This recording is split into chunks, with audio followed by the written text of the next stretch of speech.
बिस्मिल्लाहिर्रहमानिर्रहीम। नवाज़ ख़ान बाबा views YouTube channel की जानिब से आप सब लोगों को अस्सलाम वालेकुम। हमें उम्मीद है कि आप सब लोग जहाँ जहाँ भी हैं अपने अपने दोस्त अहबाब और अजीज़ व क़ारिब के साथ ना सिर्फ ये कि बखैर व आफ़ियत होंगे बल्कि खुश व खुर्रम भी होंगे।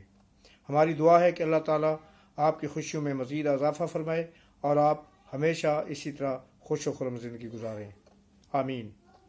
वीडियो में आगे बढ़ने से पहले हमेशा की तरह हमारी आपसे इल्तमास है कि आप हमारे चैनल को सब्सक्राइब करें, बेल आइकन के बटन को दबाना ना भूलें और कमेंट्स बॉक्स में जाकर अपनी राय का इजहार ज़रूर कीजिएगा। हमें आपकी राय का हमेशा इंतज़ार रहता है और हमारी कोशिश होती है कि आपकी राय को मद्देनज़र रखते हुए अपने प्रोग्राम में बेहतरी लें और फ़र्दन आपको उसके बारे में जवाब भी दें। शुक्रिया। तो चलते हैं अगले आज के वीडियो की जानिब आगे बढ़ते हैं।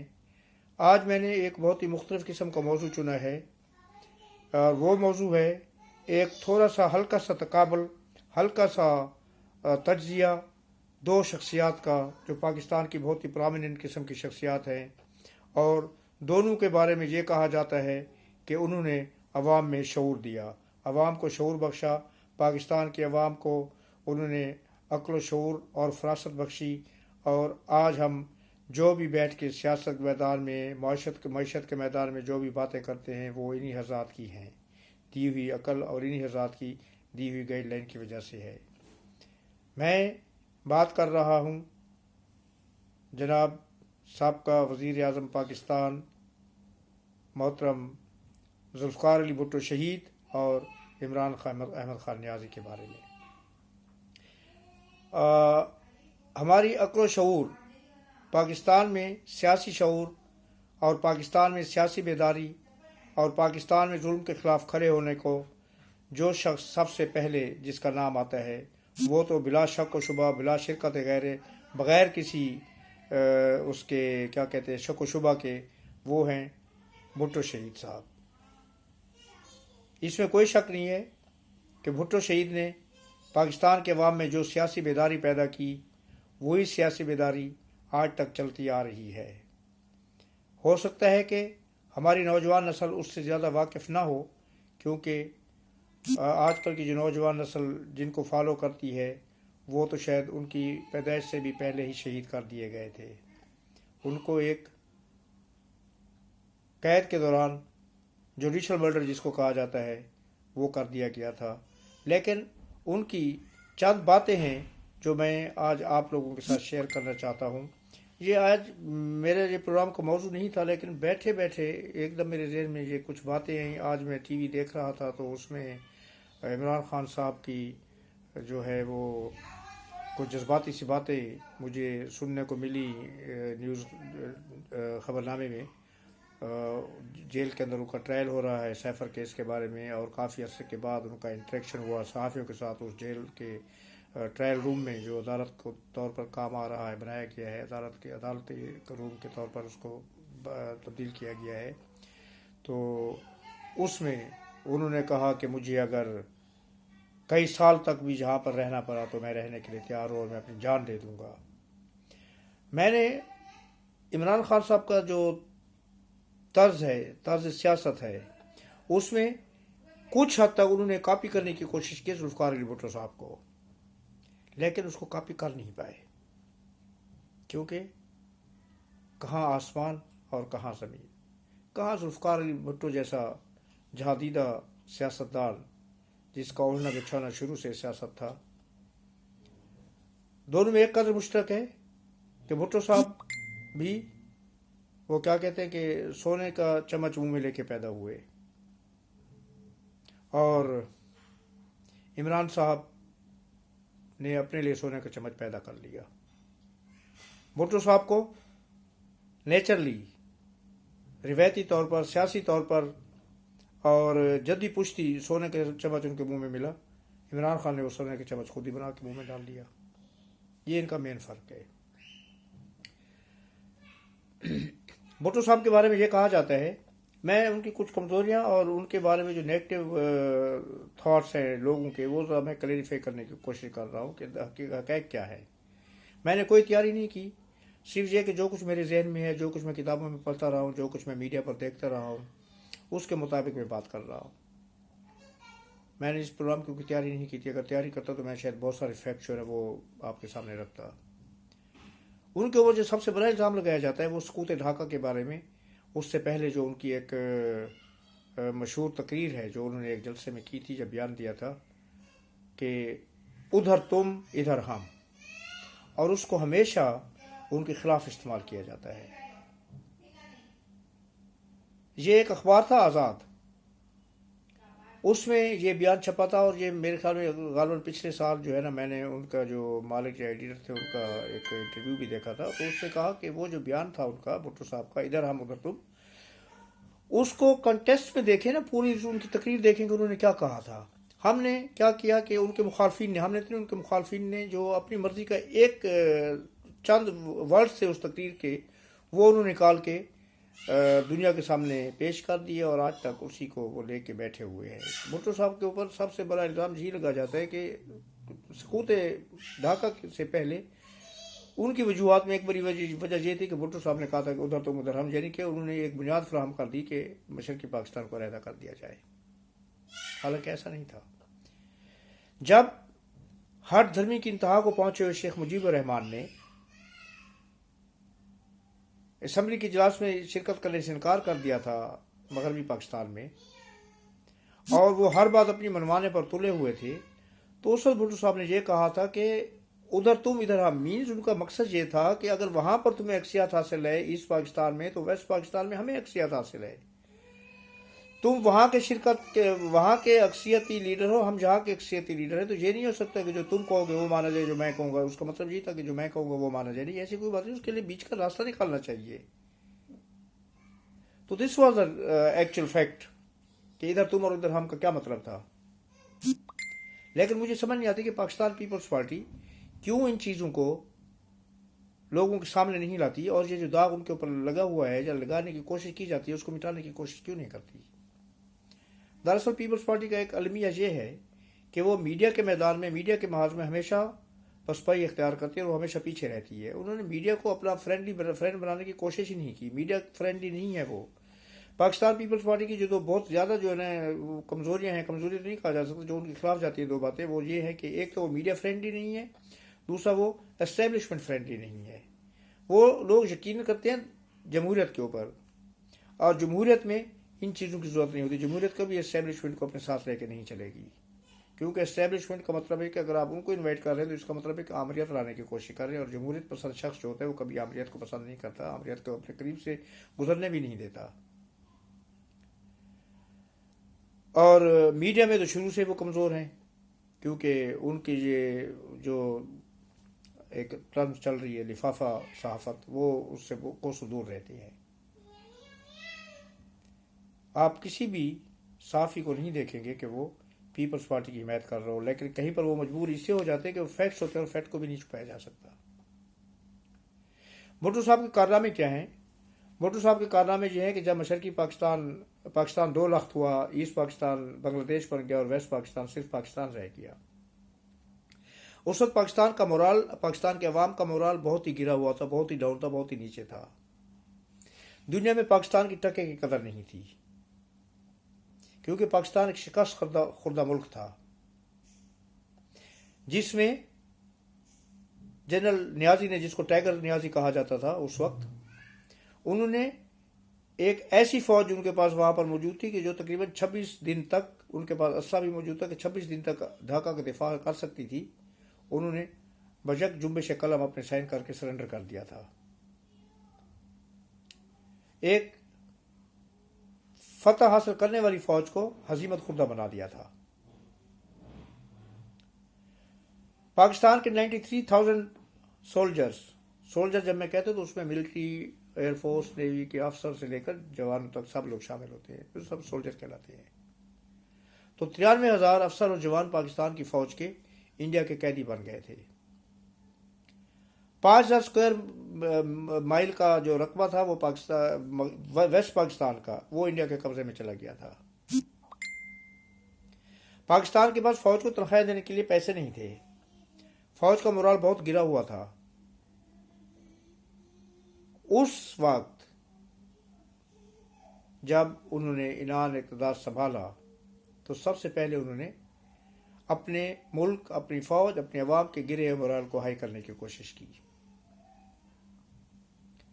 انہوں نے کمال سفارتکاری کا مظاہرہ کیا، کمال سیاست کا مظاہرہ کیا، کمال ڈپلومیٹک جو ہے اس کا قابلیت کا مظاہرہ کیا، اور 93,000 جو ہمارے قیدی تھے، جنگی قیدی تھے، ان کو بخیر و عافیت بحفاظت پاکستان واپس لے کے آئے۔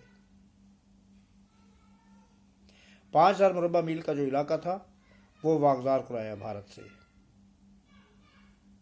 اور اس کے بعد انہوں نے اپنی پوری توجہ پاکستان کے عوام کے ساتھ ساتھ پاکستان کی فوج کے مورال کو ہائی کرنے پر لگائی، اور پاکستان کی فوج جو آج کل جس جدید ٹیکنالوجی کا استعمال کرتی ہے اس کی بنیاد بھٹو صاحب نے رکھی۔ بھٹو صاحب وہ شخص تھے جنہوں نے تقریروں میں یہ کہا تھا، اور انہوں نے اس کو کر کے دکھایا۔ ہمارا جو ایٹمی پروگرام ہے، جو ہمارا ایٹم بم ہے، جو ہماری ایٹمی صلاحیت ہے، اس کی بنیاد بھٹو صاحب نے رکھی۔ انہوں نے اپنے دور حکومت میں فرانس سے ری پروسیسنگ پلانٹ حاصل کیے، اور ڈاکٹر قدیر خان کو جو ہے نا اٹامک پروجیکٹ جو تھا ہمارا نیوکلیر پروجیکٹ، اس کا چیئرمین بنایا، کرتا دھرتا بنایا۔ غالباً 1973 کی بات ہے، ملتان کے کسی مقام پر انہوں نے ایک اجلاس بلایا جس میں تمام سائنسدان بھی شامل تھے، اور ان میں ڈاکٹر قدیر خان اس وقت ہالینڈ میں کام کرتے تھے، وہ بھی تھے۔ بھٹو صاحب نے کہا کہ مجھے یہ بتائیے کہ آپ میں سے کون اس بات کا ذمہ لے سکتا ہے، جو کون اس بات کا اہلیت رکھتا ہے کہ پاکستان کو نیوکلیر پاور بنا دے، پاکستان کو ایٹمی قوت بنا دے۔ 10 سال کے اندر ایٹمی قوت بنائے پاکستان کو۔ بڑے بڑے سائنسدان وہاں پر بیٹھے ہوئے تھے، تو انہوں نے اپنی مشکلات کا اظہار کیا۔ ایک نوجوان سائنسدان کھڑا ہوا، اس نے کہا کہ آئی ول ڈو اٹ، اور وہ نوجوان کون تھا؟ وہ نوجوان ڈاکٹر عبد القدیر خان تھا۔ بھٹو صاحب نے پتہ نہیں کس طریقے سے ڈاکٹر قدیر خان کے ذریعے اٹامک پاور بننے کے لیے جو فارمولرز ہوتے ہیں، جو ٹیکنالوجی ہوتی ہے، اس کو اسمگل کرایا۔ کہا جاتا ہے کہ اس کو اسمگل کرنے میں انہوں نے پاکستان کے بہت ہی مشہور و معروف بین الاقوامی شہرت کے حامل گولڈ کے اسمگلر سیٹھ عابد کا استعمال کیا، اس کے ذریعے سے یہ چیزیں اسمگل کرائی۔ جب پاکستان کو ان کے لیے پیسوں کی ضرورت تھی تو پاکستان نے عرب ملکوں کی طرف دیکھا، اور عرب ملکوں نے پاکستان کی پکار پر لبیک کہا، اور اپنے خزانوں کے منہ کھول دیے۔ ان میں سر فہرست لیبیا تھا، کرنل قذافی، اور سعودی عربیہ، ایران۔ جہاں فلسطین کا مسئلہ آیا 1973 میں جو وار ہوئی، اس میں پاکستان نے اپنے ایئر فورس کے پائلٹس وہاں پر بھیجے۔ آپ یہ کہہ سکتے ہیں وہ سوسائڈ مشن پر تھے۔ ان کو یہ کہا گیا تھا کہ اگر آپ وہاں پر شہید ہو گئے، جب پکڑے گئے، تو پاکستان ول ڈس اون یو، آپ پاکستانی نہیں ہو۔ وہ ایسا لیڈر تھا۔ اور آپ بات کرتے ہیں عمران خان کی، بھٹو کے ساتھ لوگ ملاتے ہیں ان کو، جس کی رات کو بات کچھ اور ہوتی ہے، دن کو کوئی اور ہوتی ہے۔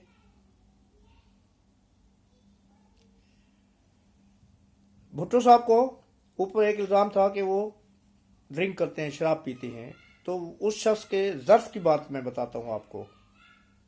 اس نے ایک جلسے میں کھڑے ہو کے تقریر کی تھی، اور اس نے کہا تھا کہ ہاں میں پیتا ہوں، تھوڑی سی پیتا ہوں رات کو سوتے وقت، لیکن میں شراب پیتا ہوں، عوام کا خون نہیں پیتا۔ اور یہاں پر تو سارے عوام کا خون پینے کے لیے، چوسنے کے لیے تیار بیٹھے ہوئے، اور کچھ چوس چکے ہیں، جو باقی ہیں وہ پھر دوبارہ ان کو چوسنے کے لیے تیار بیٹھے ہوئے ہیں۔ اس شخص میں مالی کرپشن نہیں تھی، ورنہ یہ جو ان کے مخالفین تھے، ان کے خلاف جو مہمات چلتی رہی ہیں، وہ لوگ تو ان کو کب کا جو ہے نا صفحہ ہستی سے ان کا نام مٹا چکے ہوتے، جو ان کا نام ابھی تک زندہ ہے۔ یہاں پر استہزائیہ انداز میں، مزاحیہ انداز میں لوگ کہتے ہیں جی ہاں جی بھٹو اب تک زندہ ہے۔ او بھائی عقل کے ناخلو، بھٹو زندہ ہے، یس بھٹو زندہ ہے۔ کیوں زندہ ہے؟ ان کا نام زندہ ہے، اس کے کارنامے زندہ ہیں، اس سے کہا جاتا ہے کہ بھٹو زندہ ہے۔ آپ اگر وہ کارنامے نواز شریف صاحب سر انجام دیتے تو وہ بھی زندہ رہیں گے کئی سال تک۔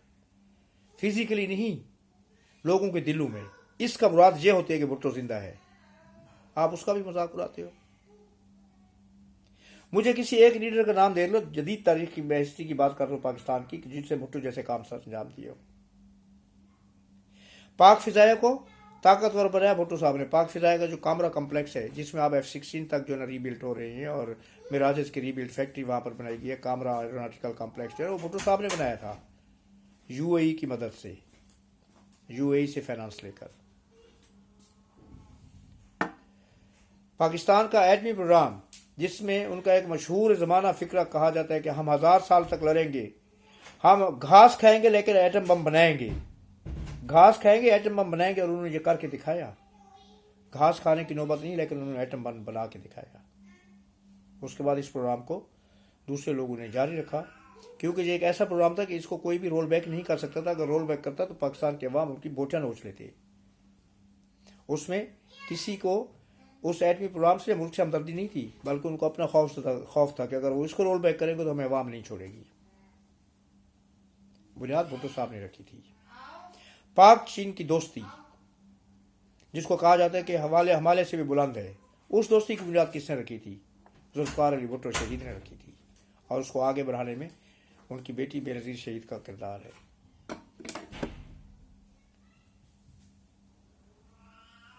कहते हैं उन्होंने एक किताब लिखी थी, मेरी नज़रों से भी गुजरी, आपकी नज़रों से भी शायद अगर नहीं गुजरी तो आप देख सकते हैं, कहीं ना कहीं वो मिल जाएगी, जो जेल में उन्होंने लिखी थी, और उसके पेपर स्मगल करके अपना जो उनका डेंटिस्ट था डॉक्टर नियाजी, जफर नियाजी साहब, और जो उनको मिलने के लिए आते थे, वो पेपर छोटे छोटे पेपर्स के ऊपर लिख के वो स्मगल करते रहे, और बाद में उसको किताबी शक्ल दी गई।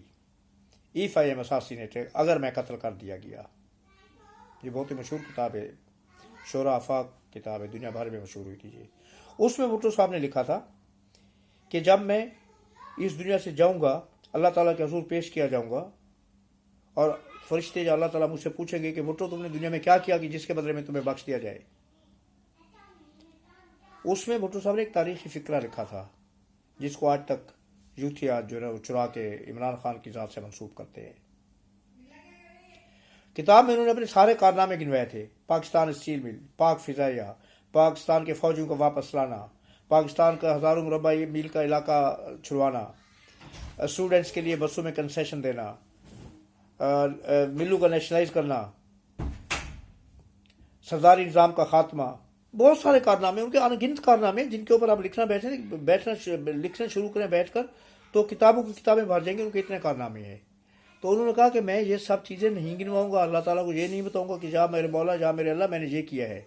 उन्होंने कहा कि मैं सिर्फ एक बात करूंगा, हाँ जैसे मैं भूल गया, कादियानी को गैर मुस्लिम करार देना, ये भी भुट्टो साहब का बड़ा कारनामा है, तो वो भी उसमें शामिल। उन्होंने कहा कि मैं ये नहीं कहूँगा कि मैंने ये कारनामे सर अंजाम दिए, इससे मुझे बख्श दिया जाए।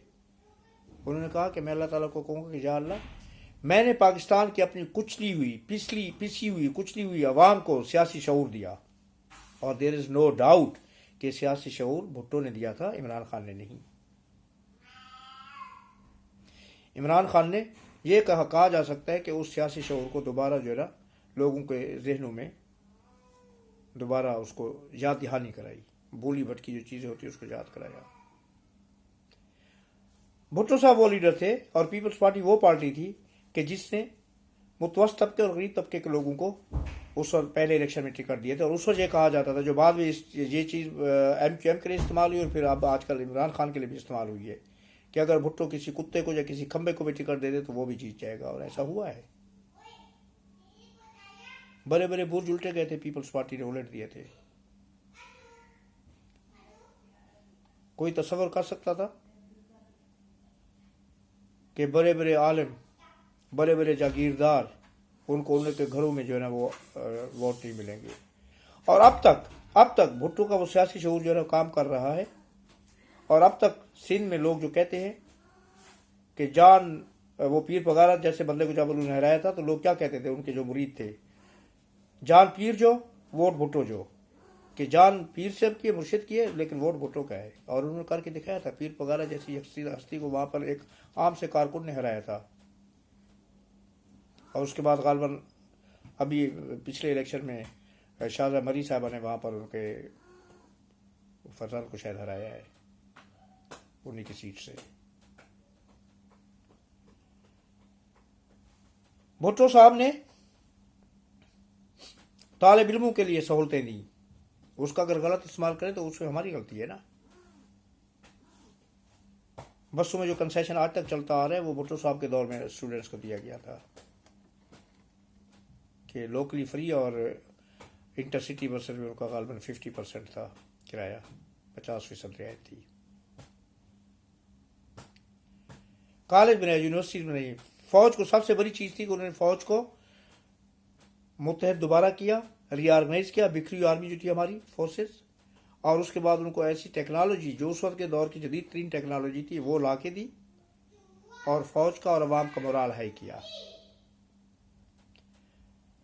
भुट्टो साहब के दौर में लोग अमेरिका बरतानिया को कुछ नहीं जानते थे। उस वक्त जो हमारे लोग थे, ज़्यादा तालीम नहीं थी, लोग क्या कहते थे, विलायत कहा जाता था, एक क्लास विलायत। वो मेरा मुंडा विलायत चला गया है, वो अमेरिका और बरतानिया जो जाता था उसको विलायत कहते थे। लाखों के हिसाब से उन्होंने अपने वर्कर जहाँ पर यूएई में भेजे, और यूएई को यूनाइटेड करने में, ये जो अब आजकल जहाँ पर यूएई वाले अभी 2 दिन पहले से जहाँ पर जो तकरीबात मनाई गई हैं, यूनियन डे मनाया गया है यूनाइटेड करने का, जो 7 रियासतें मुत्तहद हुई हैं, उनका कंसेप्ट भुट्टो साहब ने दिया था। ज़ैद बिन सुल्तान अल नहान उनको अपना भाई कहता था, तो पाकिस्तान को अपना दूसरा घर कहता था। लेकिन हमारी बदकिस्मती ये है कि हमारे बाद में आने वाले हुक्मरान जो है उस चीज़ को उस सतह पर कायम नहीं रख सके। भुट्टो साहब ने यह कंसेप्ट दिया था इस्लामिक वर्ल्ड को कि आपको कुछ करने की ज़रूरत नहीं है, आपके पास पैसा है, मेरे पास अफरादी कुव्वत है, आपको फ़ौज रखने की ज़रूरत नहीं, आप मुझे पैसा दें, मैं आपका दिफा करूँगा, मैं आपके रास्ता बनाऊँगा, मैं आपको फ़ौज दूँगा, मैं अपनी फ़ौज यहाँ पर लगाऊँगा। और ऐसा हुआ है, पाकिस्तान दिफा करता रहा है, उनका आरात भी कर रहा है, लेकिन अब जरा उसकी जो लेवल है वो कम हो गया है। आप बैंक बने, मैं पाकिस्तान बैंक बने, पैन इस्लामिक बैंक एक बनाया गया था, और उसका हेडक्वार्टर पाकिस्तान में होगा। आप अपने जितना भी सरमाया है यूरोप से और अमेरिका से वो निकालें, उस बैंक में रखें। ये जो आजकल नारा लगता रहा है ना पिछले कुछ अरसे में कि पाकिस्तान इतना तरक्की करेगा कि अमेरिका वाले वीज़ा की लाइन में लगे हुए होंगे, ये कंसेप्ट भुट्टो साहब का दिया था, और उन्होंने अमली इकदाम किए थे, सिर्फ नारे नहीं लगाए थे, अमली इकदाम किए थे उसके ऊपर। वो एयरलाइन बनाना चाह रहे थे, एक एयरलाइन तमाम इस्लामिक कंट्रीज की, फर्स्ट इस्लामिक समिट कॉन्फ्रेंस, जिसको इस्लामी कॉन्फ्रेंस कहा जाता है, जिसमें तमाम इस्लामी दुनिया को उन्होंने इकट्ठा करके बिठा दिया। वो 1974 में कहाँ हुई थी? लाहौर में हुई थी, और उसमें बड़े बड़े लीडर थे, शाह फैसल, जमाल अब्दुल नासिर, बशार असल के वालिद थे